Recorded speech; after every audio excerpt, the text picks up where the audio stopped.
Salut tout le monde, c'est Morgane et aujourd'hui on va parler d'Ozra, mon dieu de la création.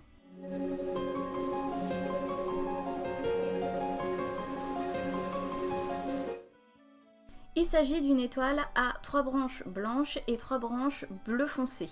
Les 3 branches blanches en fait représentent ses frères et sœurs, on va dire ça comme ça, et les 3 autres branches bleu foncé représentent Ozra, Orbaros et Oria. La particularité de ce personnage, c'est qu'il n'a pas de bouche. Il a une mâchoire, mais il n'a pas de bouche pour communiquer. Du coup, il communique par télépathie. C'est plutôt cool en vrai. Et plot twist incroyable, son super pouvoir, c'est la création. Ouais, pour un dieu de la création, vous l'auriez pas deviné. Alors déjà, dans un premier temps, Ozra est apparu en même temps que ses frères et sœurs, on va dire. Donc Andamoruos, qui est le dieu de la générosité, Yimen, déesse du charme et de la beauté, et enfin Avarois, dieu du temps. Il faut savoir que chacun d'eux vivait séparément, dans des plans différents, et c'est Ozra qui a créé des ponts entre leurs plans pour pouvoir en fait se voir, tout simplement.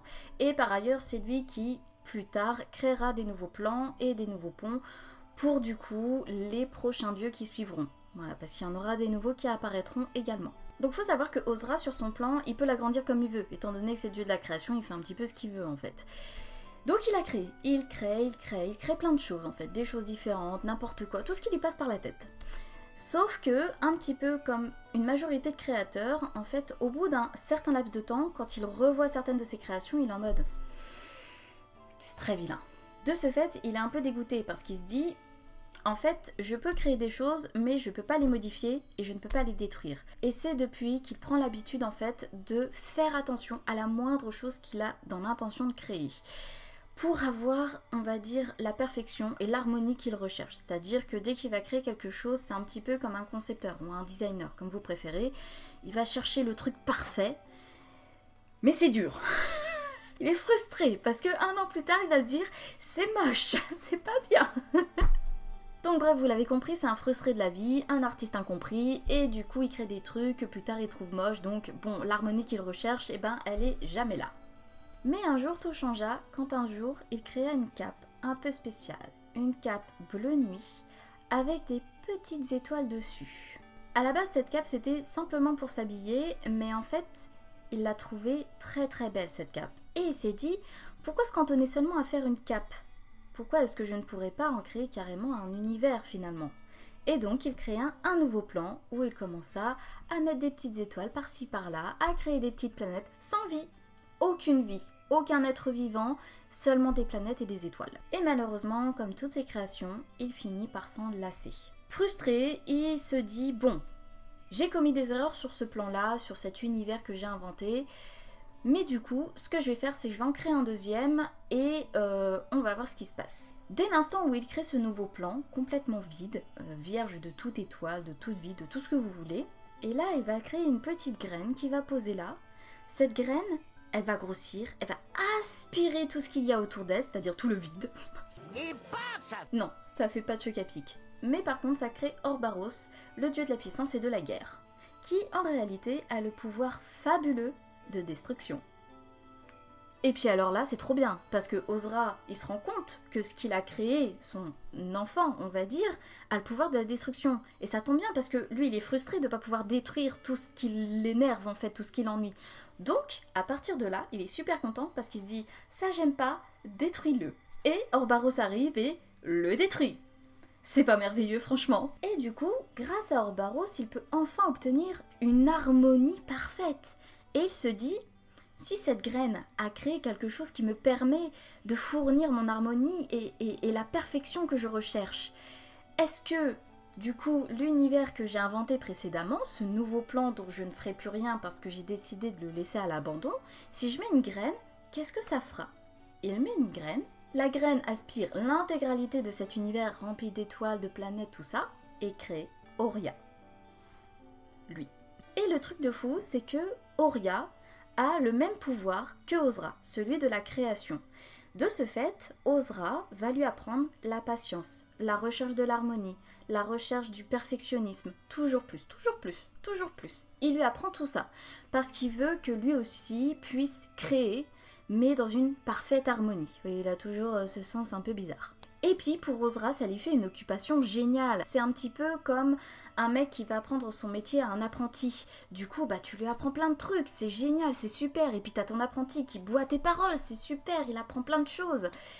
Sauf que les choses vont pas se passer comme il veut. Parce que un jour, Auria va créer une planète avec des êtres vivants à l'intérieur.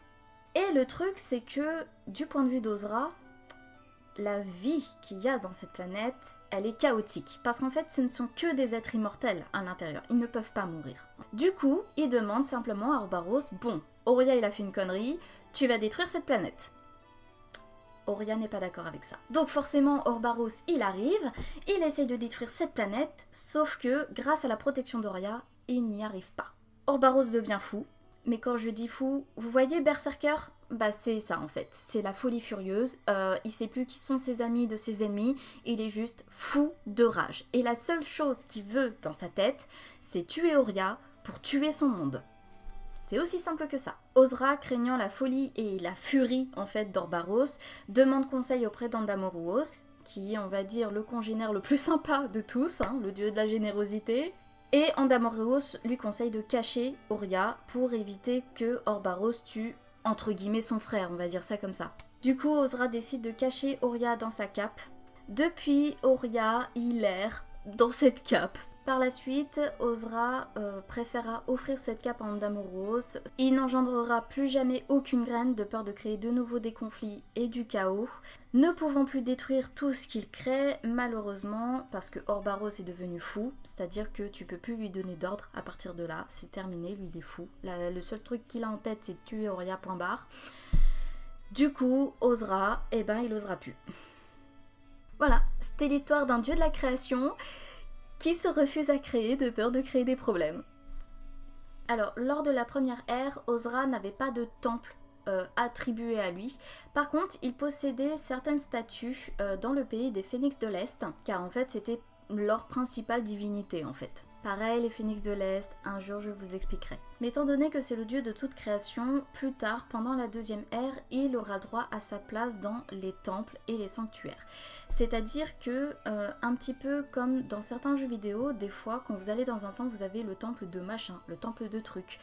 Eh bien, il existe également des temples où, en fait, on va rassembler les différents dieux et chacun est libre de prier celui qu'il préfère. Alors, par rapport au culte, il est de coutume de dire que toute personne douée pour certaines fabrications ou pour certains talents artistiques, en fait, sont amenées à devoir prier Ozra pour le remercier de ce don incroyable. Les prêtres et les prêtresses d'Ozra sont amenés à gérer, à s'occuper des temples des divins. Les temples des divins, c'est ce que je vous disais tout à l'heure, c'est quand on va dans un temple et qu'on a plusieurs dieux auxquels on a le droit de prier, eh bien eux, en fait, les prêtresses et prêtres d'Ozra sont les prêtres supérieurs. Et chaque année, ils se rejoignent. Tous les prêtres et prêtresses d'Ozra doivent se rejoindre en un même lieu, donc à la fin de l'hiver, juste avant le printemps, pour fêter la fête du renouveau. Bien évidemment, ils ne le font pas nulle part, ils le font au sanctuaire d'Ozra. Et puis c'est pas juste une petite fête comme ça, non, c'est tout le monde doit s'y rendre, peu importe où vous êtes sur la map. Donc si tu dois te taper 2 mois de voyage, tu te tapes 2 mois de voyage. Alors il faut savoir que par contre, pour honorer ou rendre hommage à Ozra, pendant les 2-3 premiers jours de préparatifs de cette fête, ils ne vont pas parler. Et puis, les 3 autres jours, donc à la fin des préparatifs, des 3 jours de silence, eh bien, ils vont tout simplement festoyer comme des chacals. Donc chants, fêtes, boissons, danse, musique, tout ce que vous voulez. Voilà, déjà pour le côté artistique, mais aussi pour célébrer tous les dieux. Donc voilà, cette vidéo est à présent terminée, j'espère qu'elle vous aura plu. Et maintenant vous savez pourquoi Ozra n'ose pas. Sur ce, je vous fais des bisous et puis on se dit à la prochaine vidéo. Salut tout le monde!